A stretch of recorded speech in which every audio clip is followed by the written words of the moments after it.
सभी का स्वागत है। आज का टॉपिक हमारा करंट है और चर्चा का विषय है इकोनॉमिक सर्वे 2022। वित्त मंत्री ने आर्थिक सर्वेक्षण 2021 से 22 का पेश किया। आज हम इस विषय पर चर्चा करेंगे, साथ ही इससे संबंधित सभी बिंदुओं पर प्रकाश डाला जाएगा। चलिए प्रारंभ करते हैं। मैं सत्यनारायण टेलर आप सभी का स्वागत और हार्दिक अभिनंदन करता हूँ। स्टडी वेब एजुकेशन पर आइए, आप हमसे जुड़कर अपने ज्ञान की अभिवृद्धि तथा बजट की सारी बातें जान सकते हैं। बजट के अंतर्गत इकोनॉमिक सर्वे 2022 वित्त मंत्री निर्मला सीतारमण ने पेश किया। आर्थिक सर्वेक्षण क्या होता है और आर्थिक सर्वेक्षण में क्या क्या बातें आती है, बजट प्रारंभ कैसे होता है, आर्थिक समीक्षा कैसे की जाती है, भारत के इतिहास में आर्थिक समीक्षा का क्या महत्व है, आम बजट, कृषि क्षेत्र का बजट, शिक्षा क्षेत्र का बजट और भारतीय बजट में टैक्स का प्रावधान। अंत में हम देखेंगे कि क्या क्या सस्ता हुआ और क्या महंगा हुआ आम व्यक्ति के लिए, इसका प्रभाव हम बजट के माध्यम से जानेंगे। इकोनॉमिक सर्वे 2022 वित्त मंत्री ने आर्थिक सर्वेक्षण 2021-22 लोकसभा में पेश किया गया। इकोनॉमिक सर्वे 2022 ये वित्तीय वर्ष 2022-23 के प्रावधानों के अंतर्गत आता है और अप्रैल से प्रारंभ होकर मार्च 2023 तक इसका प्रावधान होगा। अर्थव्यवस्था के लिए 8 से 8.5 की ग्रोथ विकास रेट को तय किया गया है, अनुमान तय लगाया गया है।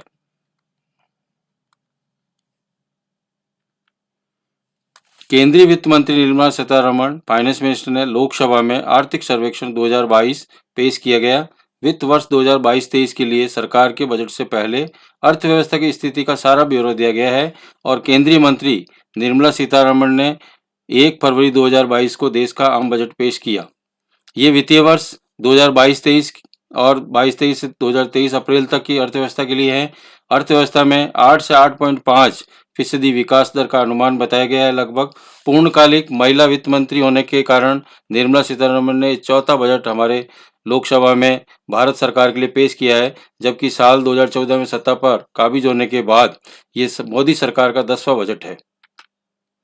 आर्थिक सर्वेक्षण के मुख्य बिंदुओं में वित्त वर्ष 2022 और अप्रैल 2022 से मार्च 23 के दौरान भारतीय व्यवस्था के लिए अनुमानित विकास दर 8.5 से 8.5 रखी गई है। दूसरी तरफ राष्ट्रीय सांख्यिकी कार्यालय के एनएसओ के आंकड़ों के अनुसार आर्थिक वृद्धि दर 9.2% रह सकती है। आर्थिक समीक्षा वित्त वर्ष 21-22 में अर्थव्यवस्था के लिए विभिन्न क्षेत्रों की स्थिति के लिए वृद्धि दर में तेजी लाने के लिए सुधारों का ब्यौरा दिया गया है। वित्त वर्ष 2020 से 21 में सकल घरेलू उत्पाद जीडीपी 7.3% की गिरावट आई थी। आर्थिक समीक्षा भारतीय अर्थव्यवस्था इकोनॉमिक स्थिति मजबूत बनाने तो आर्थिक पक्ष मुद्दों पर केंद्रित है। ये मुख्य आर्थिक सलाहकार अनंत नागेश्वर का पहला आर्थिक सर्वेक्षण भी है। उन्होंने हाल ही में कार्यभार संभाला है भारत सरकार में और आर्थिक सर्वेक्षण में कहा गया है कि अर्थव्यवस्था के वृद्ध आर्थिक संकेत बताते हैं। भारतीय अर्थव्यवस्था वित्त वर्ष 2022-23 की चुनौतियों का सामना करने हेतु अच्छी तरह से तैयार है। हालांकि महंगाई में बढ़ोतरी एक चिंता का विषय बना हुआ है।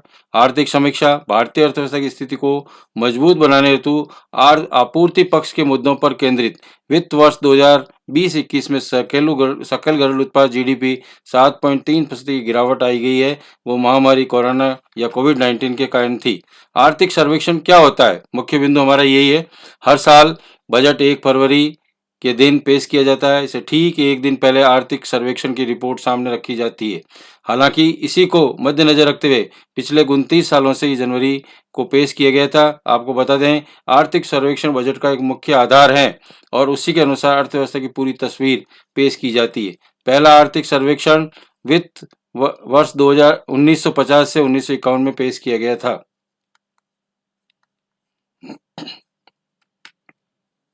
वित्त बजट भाषण एक नज़र में हमारे वित्त मंत्री निर्मला सीतारमण ने लंबे बजट भाषण हेतु की जानी थी। उन्होंने साल 2019 में 2 घंटे 15 मिनट का सबसे लंबा भाषण दिया। उसके बाद उन्होंने साल 2020 में 162 मिनट तक का भाषण देकर एक रिकॉर्ड बनाया है।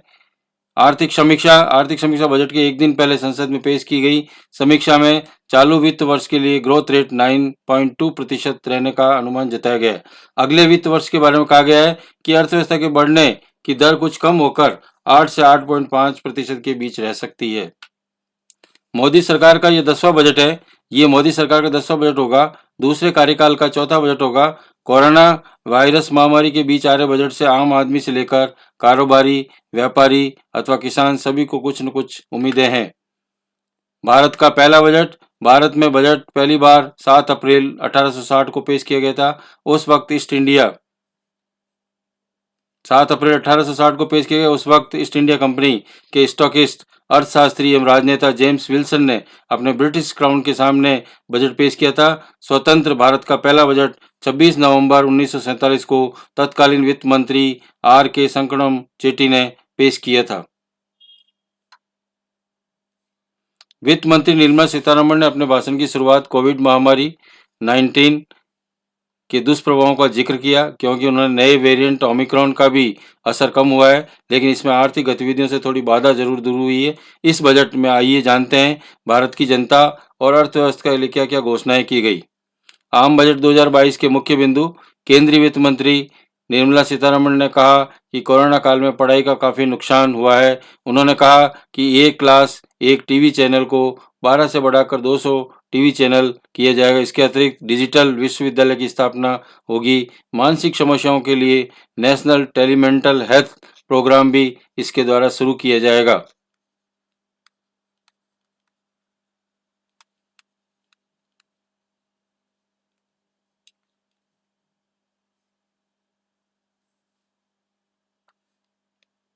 उन्होंने कहा कि 2022-23 में 80 लाख नए घरों का निर्माण संभव है। इसके अंतर्गत 48,000 करोड़ रुपए की राशि आवंटित की गई है। सरकार की ओर से रसायन कीटनाशक मुक्त खेती का प्रसार बढ़ने की ओर जोर दिया जा रहा है। उन्होंने कहा कि वित्त वर्ष 2022-23 में पीएम आवास योजना के अंतर्गत 80 लाख मकान बनाए जाने प्रस्तावित हैं, जिसके लिए 48,000 करोड़ रुपए का फंड रखा गया है। उन्होंने ये भी कहा कि ऑर्गेनिक खेती करने के लिए किसानों को प्रोत्साहन दिया जाएगा। सरकार की तरफ से रसायन और कीटनाशक मुक्त खेती प्रसार बढ़ने का विशेष जोर दिया जा रहा है। वित्त मंत्री ने कहा कि किसानों को डिजिटल सेवाएं दी जाएगी और भारत में गरीबी मिटाने के लक्ष्य को पूरे जोर काम किया जाएगा। वित्त मंत्री सीतारमण ने कहा कि अगले 3 सालों में 400 नए वंदे मातरम ट्रेन तैयार की जाएगी। नई वंदे मातरम ट्रेनें तैयार की जाएगी। भारत ट्रेनें तैयार करेगा। इसके लिए साथ ही अगले 3 सालों में 100 पीएम गति शक्ति कार्गो टर्मिनल तैयार किए जाएंगे। 400 नई वंदे भारत ट्रेनें तैयार की जाएगी रेलवे प्रोजेक्ट के अंतर्गत। बजट 2022 में कृषि क्षेत्र में क्या प्रावधान रखे गए हैं। Union budget 2022 for agriculture sector. वित्त मंत्री ने कहा कि 44,605 करोड़ की अनुमानित लागत से केन बेतवा परियोजना को लागू किया जाएगा।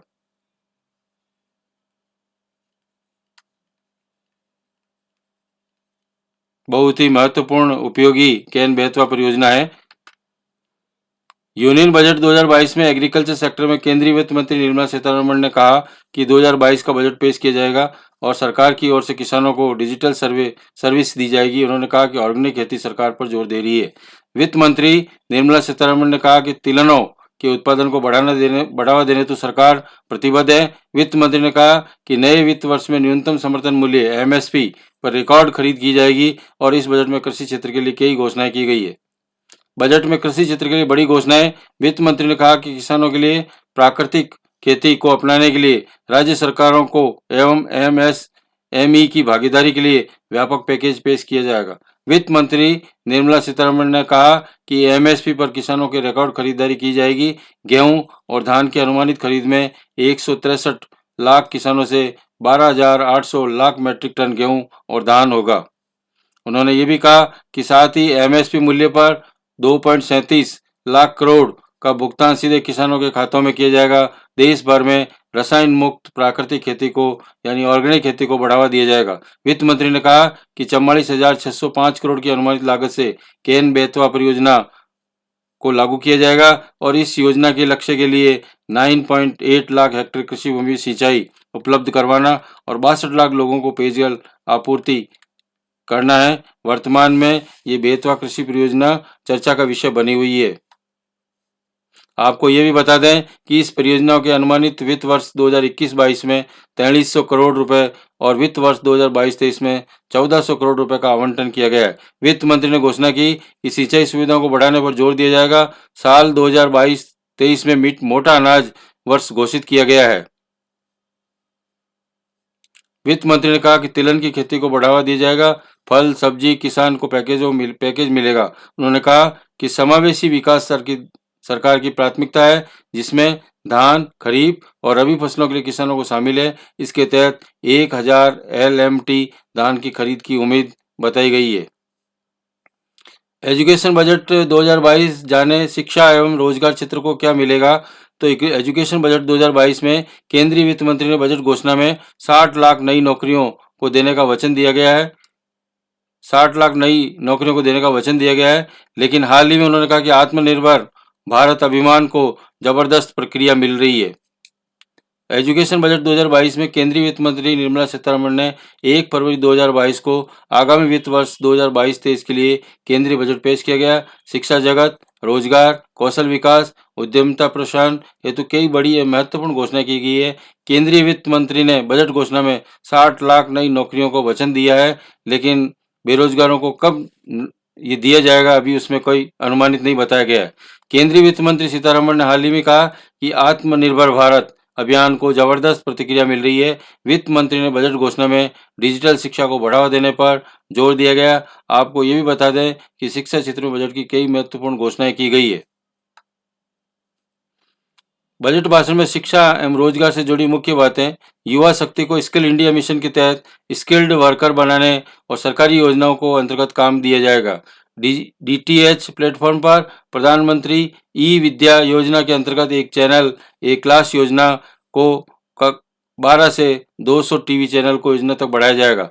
कक्षा फर्स्ट से लेकर 12वीं तक के बच्चों को उनकी क्षेत्रीय भाषा में शिक्षा सुविधा उपलब्ध करवाई जाएगी। सभी भारतीय भाषाओं में टीवी, इंटरनेट, रेडियो एवं डिजिटल माध्यम के जरिए गुणवत्तापूर्ण शिक्षण सामग्री उपलब्ध कराई जाएगी, ताकि शिक्षकों को ई कंटेंट मिल सके और 2 लाख आंगनवाड़ी कार्यकर्ता को अपग्रेड किया जाएगा। महामारी के चलते कोविड-19 के चलते बंद हुए स्कूल कॉलेज से लर्निंग आउटकम को बहुत बड़ा नुकसान हुआ है। सरकार ने ऐसे में डिजिटल एजुकेशन को ज़्यादा जोर दिया है तथा लर्निंग को ऑनलाइन एवं हाइब्रिड मोड पर शिफ्ट करने का प्रयास किया जा रहा है। Skill development digital ecosystem launch किया गया है। इसका उद्देश्य ऑनलाइन ट्रेनिंग के माध्यम से नागरिकों को स्किल, री स्किल, अप स्किल प्रदान करना होगा। शहरों में रोजगार के अवसर बढ़ाने का काम किया जाएगा। आम बजट 2022 से टैक्स का प्रावधान किया गया है। निर्मला सीतारमण ने इनकम टैक्स बजट 2022 वित्त मंत्री निर्मला सीतारमण ने डायरेक्ट टैक्स के मामलों में बड़े सुधार की घोषणा की है। अब भारत में अपडेट टैक्स फॉर्म जारी किया जाएगा। केंद्रीय वित्त मंत्री निर्मला सीतारमण ने 1 फरवरी 2022 को मोदी सरकार का 10वां और अपना चौथा बजट पेश किया। वित्त मंत्री निर्मला सीतारमण ने डायरेक्ट टैक्स के मामले में बड़े सुधार की घोषणा की है। भारत में अपडेट टैक्स फॉर्म जारी किया गया।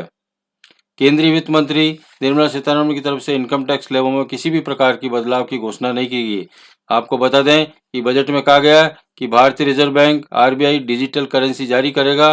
ये ब्लॉकचेन तकनीक पर आधारित होगी। वित्त मंत्री निर्मला सीतारमण के अनुसार लोग अब 2 साल तक अपना इनकम टैक्स रिटर्न फाइल कर सकते हैं और अगर इनकम टैक्स रिटर्न में गलती से कुछ छूट जाता है तो उसमें सुधार किया जा सकता है। सरकार ने देश में स्टार्टअप को बढ़ावा देने के लिए 2023 तक टैक्स में छूट देने की घोषणा की गई है। बिजनेस प्रमोशन के लिए एजेंट को प्रत्येक साल 20,000 रुपये से अधिक के गिफ्ट टैक्स देना पड़ेगा। निर्मला सीतारमण ने इनकम टैक्स स्लैब में कोई बदलाव नहीं किया है। बजट में बदलते गए टैक्स स्लैब के अनुसार 2.5 लाख रुपए तक इनकम टैक्स पर कोई रिटर्न नहीं है और 2.5 लाख से 3 लाख के इनकम टैक्स पर 5% की दर से टैक्स लगता है। 3 लाख से 5 लाख रुपए तक की आय पर 5% टैक्स से टैक्स दर लगता है। वित्त मंत्री ने कहा कि क्रिप्टो करेंसी से जो आमदनी होगी वो हमें उससे ऊपर 30% टैक्स लगाया जाएगा, क्योंकि वे एक तरह की संपत्ति है। वित्त मंत्री ने बजट में घोषणा करते बताया कि अब दिव्यांग बच्चों के माता पिता को भी टैक्स में छूट दी जाएगी। इसके अतिरिक्त राज्य सरकार कर्मचारियों को पेंशन में टैक्स में छूट देने का दायरा बढ़ाया गया है। कोऑपरेटिव सोसाइटी के लिए 18% टैक्स को दायरा घटाकर 15% करने का घोषणा किया गया है। वित्त मंत्री ने बजट भाषण 2022 के दौरान कहा कि जनवरी में जीएसटी कलेक्शन का रिकॉर्ड स्तर पर आया है। आर्थिक गतिविधियों में तेजी से जीएसटी कलेक्शन में महामारी के बावजूद अच्छा उछाल देखा गया है।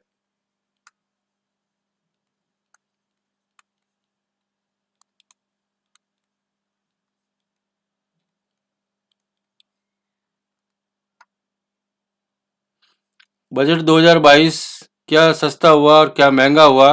बजट 2022 जो बताया है सरकार के द्वारा पेश किया गया है, उस बजट में कुछ चीज़ें महंगी हुई है, कुछ चीज़ें सस्ती हुई है। आइए इसके बारे में हम जानकारी प्राप्त करें। रोजगार के जीवन में इसका क्या प्रभाव पड़ेगा आम आदमी के ऊपर?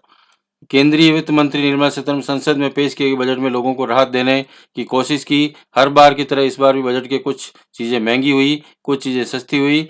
और रोजमर्रा के जीवन में क्या बदलाव पड़ेगा?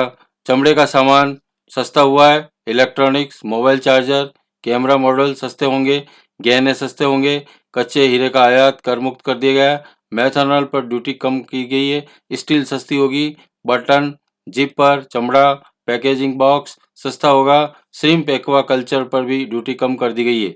खेती का सामान सस्ता होगा, एमएसएमई की मदद मुहैया कराने के लिए स्टील स्क्रैप का कस्टम ड्यूटी छूट को 1 साल के लिए और बढ़ा दिया गया है। मेंथा ऑयल पर कस्टम ड्यूटी को घटा दिया गया है। फ्रोजन मल्सल्स, फ्रोजन स्क्वैड, हींग, cocoa beans, acidic acid, cellular mobile फोनों के लिए कैमरा लेंस सस्ते हो गए हैं। भारत में महंगा क्या हुआ है? भारत में बनाई जा सकने वाली सभी इंपोर्टेड होने वाली दवाएं महंगी होगी। सोडियम साइनाइड पर ड्यूटी बढ़ेगी, छाते महंगे होंगे, इमिटेशन ज्वेलरी पर कस्टम ड्यूटी बढ़ाई जाएगी ताकि आयात को कम किया जा सके। विदेशी छाता भी महंगा होगा।